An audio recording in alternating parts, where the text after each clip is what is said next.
Nyina maaso n'okwanirizaako gwenna eyeekumira ku UG Updates TV mukwano gwange yonna gy'oli gy'osinzira okuba ng'otuwuliriza okola ky'amaanyi nnyo. Twagala tutunuulire Joseph Tamale Mirundi abadde mugagga kyenkana ki.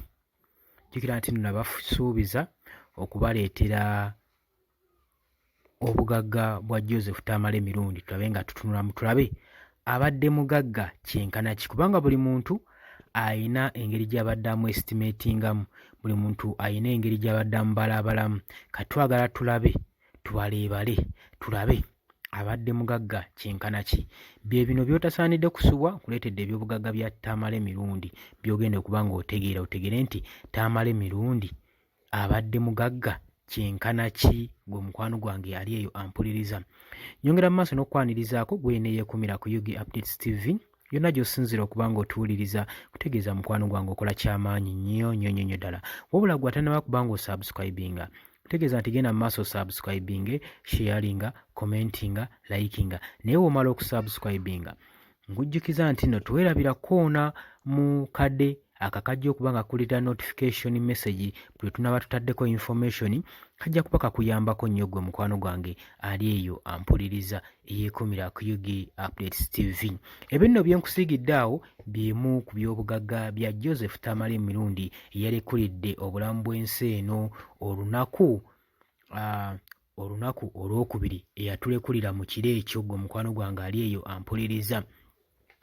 Joseph Tamale Mirundi mwagalwa bw'abangi nakugamba nti nno yazaalibwa mu Rakai disitulikiti eyo gy'ava, ono mwagalwa w'abangi.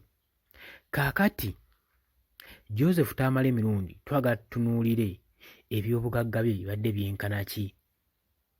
Eddoboozi ly'ono libadde lawudi nnyo nnyo nnyo nnyo nnyo era abadde mugagga kyenkana ki, kuba abadde mwagalwa w'abangi, abadde tava ku media platforms, abadde atava ku ma TV, abadde common figure eri buli munnayuganda, era buli muntu w'oyogera ku Joseph Tamale Mirundi buli muntu amumanyi bulungi nnyo era buli muntu amumanyi bubwe.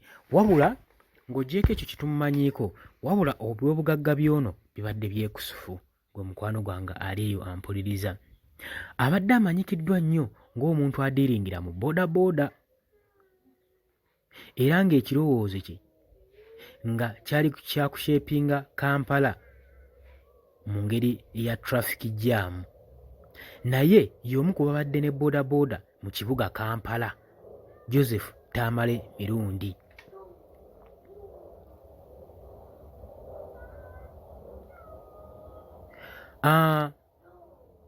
Mu kufayitinga n'okwagala okulwanirira aba boodabooda kibadde kyankizo gy'ali gwe mukwano gwange ali eyo ampuliriza, lwa nsonga eno bizinensi naye agibaddemu. Oba okitegeera gwe mukwano gwange ali eyo ampuliriza.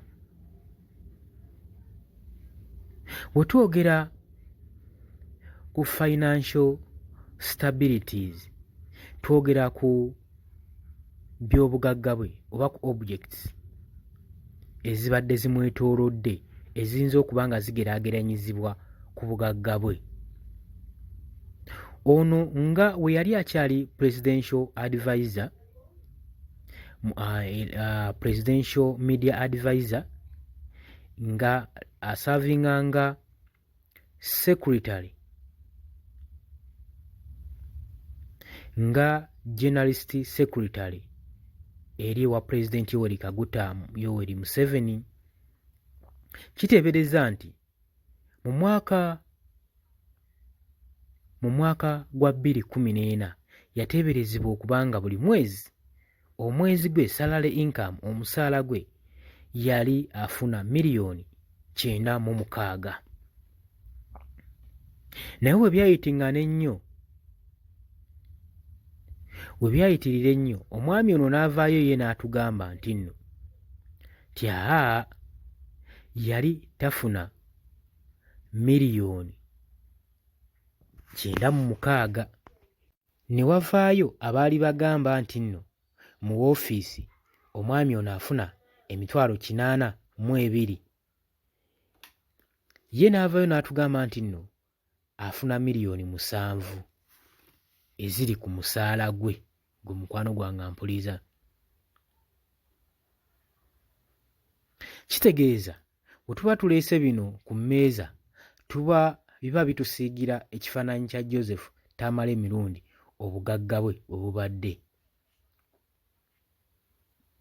Tamale Mirundi kigambibwa okuba ng'abadde owninga taxes ze bayita kigege eziwera 1,000 mu kibuga Kampala. Era ge gano amawulire agabadde agatambulira ennyo naddala mu mwaka gwa 2012 2012.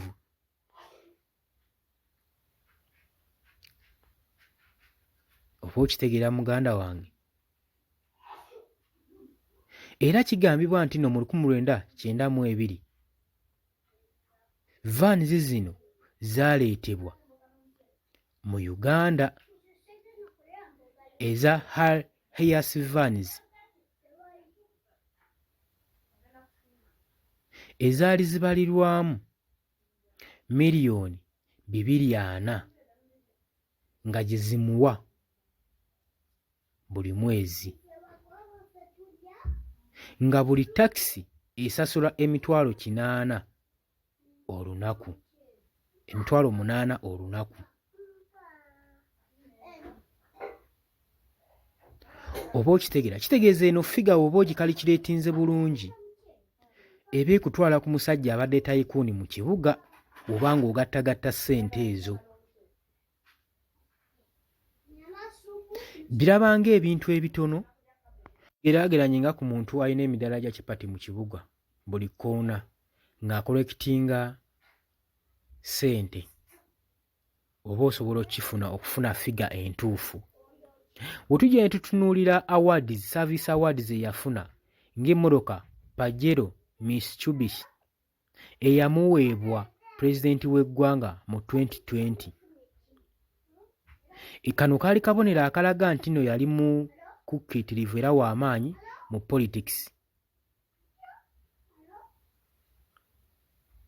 Kigambibwa nti nno emmotoka yali Luxurious car ey'okwejaajaamya era eno eraga evidence ne interest ne relationship n'amaanyi ge yalina ku mmotoka eno. Kitegeeza nti nno bye bimu ku bibalibwa okuba nga bye by'obugagga byakola ki by'ayina. Bwe twogera ku real estates Tamale zaalese teziwogeddwako era tezimanyikiddwa, naye nga kigambibwa abadde n'amaka ga mirundi 3, abadde ne mansions za mirundi 3, ate era estates ze batanokoddeeyo najo gye ziri. Bwe tugattagatta omuwendo Joseph Tamale Mirundi obugagga bwe bwandikola $64 mu 3,000 wano mu za Uganda nga ze zivaamu obuwumbi 2 mu miliyoni 3 mu 7 mu 7 ziba zikola obuwumbi 2 mu obukadde 378 mu emitwalo 9 eza wano mu Uganda.